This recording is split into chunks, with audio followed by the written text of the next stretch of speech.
저는 오늘 여러분들과 함께 영어를 넘어 세계의 시민을 꿈꾼다라는 주제로 영어 교육 이야기를 하려고 합니다. 제가 영어 교육 이야기를 한다고 하면 많은 분들이 혹시 이제 저를 영어를 전공했거나 아니면 영어를 잘해서 또 아이들을 영어 교육을 하는 사람으로 생각하시는 분들도 계시는데요. 뭐 저를 또 먼저 솔빛 엄마로 또 기억하시는 분들도 있을 수 있을 것 같습니다. 그래서 저는 2001년도에 엄마 영어 방송이 들려요라는 책을 내고 이렇게 세상에 나와서 이제 강의도 하고 이렇게 지내고 있는데요. 예, 제가 그 2001년도에 책을 내고 나왔던 방송을 잠깐 한번 보도록 하겠습니다. 거창하지 않아도 효과 만점인 방법을 소개합니다. 외국에서 살다 온 것도 아닌데 영어를 아주 잘하는 어린이들이 있다고 해서 먼저 울산으로 달려가 봤습니다. 아이들과 엄마들이 335 모여서 함께 외국 영화를 보고 있는데요. 그런데 잘 보세요. 뭔가 다른 점 발견하셨어요? 자, 한글 자막 밑에 천으로 가려졌잖아요. 네. 영화를 그 원어로 들으면서 영어를 배우고 있는 거예요. 굉장히 즐거워하네요. 네, 아이들과 어느 정도 알겠어요? 대부분 알아요. 예. 부럽다. 자, 그렇다면 어머니들은요? 저는 그림 보고 웃어요. 강제로 배우는 것이 아닌 생활 속에서 자연스럽게 몸에 배는 영어. 이것이 이곳 아이들의 영어 잘하는 비법입니다. 예, 이게 2001년도에 제가 책을 내고 나왔던 방송의 일부분인데요. 예, 저희는 영어를 못하는 엄마들이 모여가지고 영어 교육을 사교육에 의존하지 않고 어떻게 하면 극복할 수 있을까 그렇게 함께 모여서 예, 그 문제들을 같이 풀고 해결했던 모임을 하고 있었고요. 그래서 저는 거기서 이제 저희 아이 사례를 중심으로 해서 책을 냈던 겁니다. 중요한 건 영어를 못하는 엄마들의 모임이었다라는 거죠. 사교육 걱정 없는 세상과는 제가 10년 전에 등대지기 학교 강사로 인연을 맺고 예, 지금까지 이렇게 강의를 하고 있습니다. 그래서 제가 강의한 경력이 책을 내기 전에도 했었고 어쨌든 세상에 알려져서 책을 냈기 때문에요. 거의 20년 정도 우리나라 영어 교육에 대해서 이야기를 하고 있습니다. 그런데요, 우리나라 20년이면 강산이 두 번이 변했어야 되는데 우리나라 영어 교육 정말 요번엔 또 그 교육 정책이 또다시 그 유치원에서도 방과 후 영어 교육 수업이 가능해졌고요. 그리고 또 초등학교 1, 2학년도 이제 방과 후에 영어 수업이 가능하도록, 그러니까 어떻게 보면 학교에서 3학년 때 수업을 받기 전에 선행학습이 진행되고 있는 이런 상황들로 전개가 되고 있어요. 말로는 놀이식으로 한다라고 얘기를 하지만 과연 그렇게 될까? 제가 영어 못하는 엄마들이 모여서 사교육에 의존하지 않고 아이 영어 교육을 극복하고 있던 그 20년 세월 동안 우리나라 영어 교육은 오락가락하면서 지금은 저는 후진기어 넣었다 이렇게 말씀드리고 싶은데요. 뭐 그 사이에 뭐 영어 마을도 만들고요, 뭐 원어민 강사도 학교에만 하고 여러 가지를 했지만, 그리고 또 뭐 혹시 몰입 교육 들어보셨어요? 영어 몰입 교육 한다 뭐 이런 식으로 해서 굉장히 학부모들을 불안하게는 했는데 너무 해결이 되고 있지 않아서 너무너무 안타깝고요. 저는 특히 아이들이 자기 발달 과정에 맞지 않는 교육을 받으면서 고통받는 것을 생각하면 너무 안타깝습니다.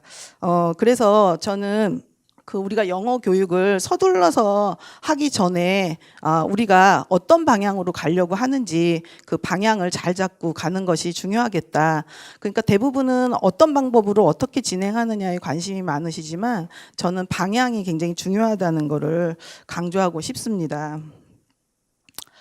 그래서 왜 영어 교육을 해야 하는지, 우리가 영어를 왜 배워야 하는지, 그리고 영어를 얼마나 잘해야지 우리는 만족이 되는 것인지, 그런 것들을 서둘러서 영어 교육을 하기 전에 이런 질문을 먼저 던지고 그리고 우리가 같이 이야기 나누고 그리고 해결책들을 좀 찾아갔으면 하는 거죠. 예, 저는 영어를 왜 가르쳤냐고 저한테 이제 질문을 하신다면 저는 아이가 행복하게 사는데 영어라는 도구가 있으면 되게 편리하겠다는 생각을 했었고요. 예, 그래서 영어 교육을 했고, 우리 아이한테도 제가 아이한테 설명할 때도 자동차가 있으면 편리하잖아. 그런 것처럼 영어라는 자동차가 생기면 너한테도 굉장히 편리한 삶을 살 수 있을 거다. 그런 얘기들을 나누면서 아이하고 재미있게 영어를 배우려고 그렇게 노력을 했었습니다. 그런데 요즘 아이들한테 제가 5, 6학년 아이들한테 설문을 해봤는데요. 영어를 왜 배우느냐 이렇게 하니까 아이들이 엄마한테 혼날까 봐 영어 배운다 이렇게 얘기를 하는 거예요. 혼 안 날라고 영어를 배운다는 건 좀 너무 안타까운 일인 것 같습니다. 그래서 저는 일단 우리 아이들이 결국에는 영어라는 거는 그 아이들의 행복한 삶을 위해서 영어를 우리가 뭐 글로벌 경쟁력이니 뭐 세계화 시대니 이런 얘기를 하지만 결국엔 우리 아이들이 잘 먹고 잘 살고 행복했으면 하는 거 아닐까 하는 생각을 해보고요. 그래서 저는 영어를 배우는 그 과정이 행복해야 결과도 행복하다는 얘기를 정말 강조드려서 말씀드리고 싶습니다.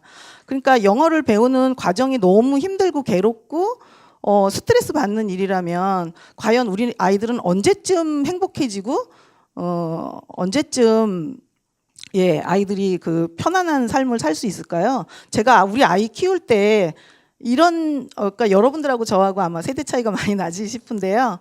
저희 아이가 이제 31살, 이제 32살로 넘어갑니다. 그러니까 근데 저희 때 그랬어요. 대학만 가라. 대학만 가면 너 인생 쫙 필 거다. 이런 식으로 했거든요. 아이들이 요즘 뭐라 그러는지 아세요? 완전 속았다 이렇게 얘기를 합니다. 그래서 저는 결과는 인생 살다 보면 그래요. 결과는 좋을 수도 있고 안 좋을 수도 있습니다. 그런데 그 과정을 통해서 우리가 뭘 배웠다든지 의미가 있다든지 하면 우리는 결과가 좀 안 좋더라도 다음에 또 우리가 도전해 볼 수 있는 힘을 얻게 되는데 과정 속에서 너무 많은 좌절을 하고 또 너무 다시는 하고 싶지 않은 그런 과정이었다면 결과와 상관없이 우리가 살아가는데 에너지를 얻기 좀 힘들지 않을까 하는 생각을 해봐요. 그래서 많은 분들이 영어를 못하는 엄마들이 어떻게 그걸 해냈냐 이런 말씀을 하셔갖고 나름 20년간 제가 저희 아이뿐만 아니라 많은 아이들의 사례들을 같이 만들어 보면서 비결이라면 비결, 비법이라면 비법, 뭐 이것들을 한 4가지 정도를 제가 간략하게 말씀을 드리려고 해요. 첫 번째, 조금 앞에서도 말씀드렸지만 아이 성적보다는 행복을 우선으로 하려고 노력을 많이 했습니다. 물론 성적도 중요하죠. 그렇지만 여러분들 생각해 보세요. 모든 아이들이 1등급 받는 방법 있나요? 요번에 뭐 불수능이니 또 언제는 뭐 물수능이니 하면서 난립니다, 우리나라. 변별력 있게 시험 문제 내갖고 1등부터 꼴등까지 줄을 쫙 세워야지. 그래야지 직성이 풀리는 우리나라의 이런 교육 환경에서 모든 아이들이 1등급 받는 방법은 없습니다. 그래서 저는 성적보다는 아이의 행복들을 더 우선하려고 노력을 했었고요. 그 다음에 제가 많이 강조하는 것은 모국어가 튼튼해야 영어도 모국어만큼은 아니래도 모국어 그릇에 영어 담긴다 이런 말씀을 드리고 싶어요. 그래서 모국어뿐만 아니라 뭐 아이의 주도적인 능력이라든지 배경 지식 그런 것들이 결국에는 영어를 만들어가는 과정에서도 엄청 중요하기 때문에 이걸 많이 강조드리고 있는데요. 요즘엔 모국어 기반이 튼튼하지도 않은 너무 어린 시절에 영어를 많이 접근하고 있는 부분에서 되게 걱정스럽기도 하고요. 저는 초등학교 4학년부터 우리 아이를 진행을 했었고요. 그리고 많은 분들이 저는 지금도 초등학교 3학년부터 진행해도 절대 늦지 않다는 걸 좀 강조드리고 있습니다. 그 다음에 또 제가 대부분 엄마표 영어 연수에서 나름 성공적인 사례? 그 성공이라고 얘기하면 또 오해하시는 분들이 많아서요. 만족하는 사례들을 만들어간 것들을 보면 대부분 아이의 흥미와 주도성을 잘 챙기고 간 경우에 그런 사례들이 만들어진 것들을 볼 수 있었습니다. 그래서 결국에는 어떤 방법으로 어떻게 해야 되냐 이런 질문들을 되게 많이 하셔요. 그러니까 아까 제가 화면에서 보여드리니까 애니메이션이나 애들이 그런 걸 봤잖아요. 그럼 이렇게 질문하세요. 어떤 걸로 봐야 됩니까? 얼만큼 봐야 됩니까? 얼만큼 반복을 해야 돼요? 뭐 이런 거 많이 질문하시거든요. 그래서 그 질문을 들여다보면요. 빨리 잘하는 방법을 물어보시는 거예요. 결국에는. 근데 저는 빨리 잘하는 방법은 없다. 그러면 어떤 방법이 있냐? 내 아이한테 맞는 방법은 있다라는 말씀을 드리고 싶어요. 그래서 어떤 식으로 할 것인지, 어떻게 영어를 배울 건지, 그리고 어떻게 하면 즐겁게 배울 수 있는지를 아이와 함께 의논하고 협력하고 조율해 가는 게 굉장히 저는 중요하다는 거를 많은 사례를 통해서 볼 수 있었어요. 그래서 저는 아이들과 영어를 진행하는 과정 속에서 영어를 잡는 것보다도 아이와 협력하고 또 조율해가는 그런 과정들을 배워가는 것들이 굉장히 중요하다는 거를 많이 볼 수가 있었거든요. 그래서 소통하고 어떤 걸로 하면 좋겠어? 어떤 게 더 재밌겠어? 너는? 어떤 시간에 어떻게 영어를 하는 게 좋은지, 어떤 방법이 좋은지 그것들을 아이하고 의논하고 조율해 가는 거죠. 심지어 저 같은 경우는 아이가 중학교에 가서 영어 성적이 잘 안 나와서 제가 영어 교육에 관한 책을 냈는데 성적이 잘 안 나오는 거예요. 예, 그래서 그러면 아이들이 야 너네 엄마 책 냈는데 왜 넌 영어 못하니 이런 소리 할 수 있잖아요. 그래서 아이가 그래서 집에 왔을 때 우리 같이 의논했어요. 어떻게 하면은 시험을 잘 볼 수 있을까? 그래서 저희하고 저하고 어떻게 합의했는 줄 아세요? 그냥 쿨하게 틀리자. 그 대신 즐겁게 영어 하자. 그런 식으로 뭐 여러분들 나름대로 아이들하고 합의해 가면 되겠죠. 그런데 이제 이 영어라는 거, 언어라는 거, 뭐 다른 것도 다 그렇겠지만 아이를 믿고 기다리고 충분한 그 배울 수 있는 시간을 주는 게 굉장히 중요합니다. 그런데 되게 이렇게 우리는 시간 안 주고 여유 안 주고 그리고 막 바쁘게 지금 하고 있는 경향이 있죠. 그래서 중요한 거는 아이들이 그 배우는 과정 속에서 배우는 법을 배워가는 것이, 그래서 영어를 배우는 과정이지만 그걸 통해서 주도적인 자기 삶을 살아가는 그런 학습 습관이라든지 삶의 습관들을 만들어갔던 게 저는 더 소중했던 것 같고요. 주도적으로 살아가야만이 또 행복한 삶을 살 수 있는 것 같습니다. 그래서 결국에는 뭐 결론적으로 말하면요, 내 아이한테 맞는 방법으로 꾸준히 노출해 가면 됩니다. 영어라는 것을 어떤 방식이든지요.